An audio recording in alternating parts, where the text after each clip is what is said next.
గోదావరి జిల్లాల్లో పులి కలకలం మళ్లీ మొదలైంది. కొన్ని రోజులు గ్యాప్ ఇచ్చిన పెద్ద పులి మళ్లీ పరుగులు పెట్టిస్తోంది. తూర్పుగోదావరి జిల్లా గోపాలపురం మండలంలో జనాలకు కునుకు లేకుండా చేస్తోంది.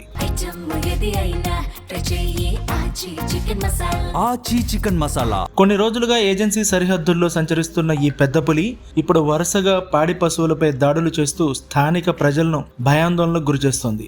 ఈ మధ్య బొల్లేరు చెరువు సమీపంలో ఓ దూడపై దాడి చేసి చంపేసిన పులి ఆ తర్వాత అటవీ శాఖ అధికారులు కళ్ళుగప్పి గుడ్డిగూడెం ప్రాంతానికి చేరుకొని మరొక దూడను హతమార్చింది. పులిని పట్టుకోవడానికి అటవీ శాఖ అన్ని ప్రయత్నాలు చేస్తోంది, కానీ పని జరగడం లేదు. వందల సంఖ్యలో సిబ్బంది అక్కడే తిష్టవేసి పట్టుకునే ఏర్పాట్లు చేస్తున్నా ఉపయోగం లేకుండా పోతుంది.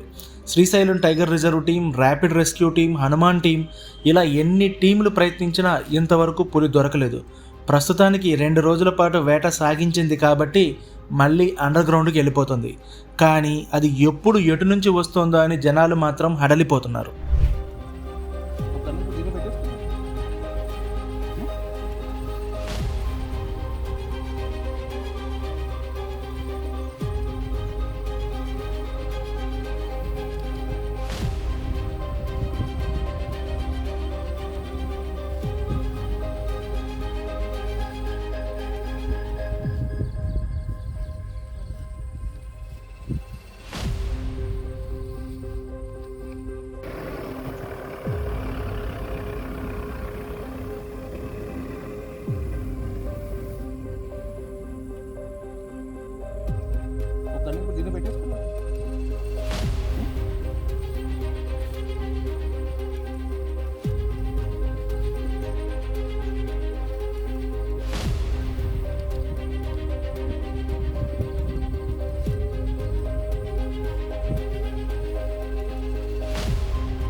ఆచి చికెన్ మసాలా.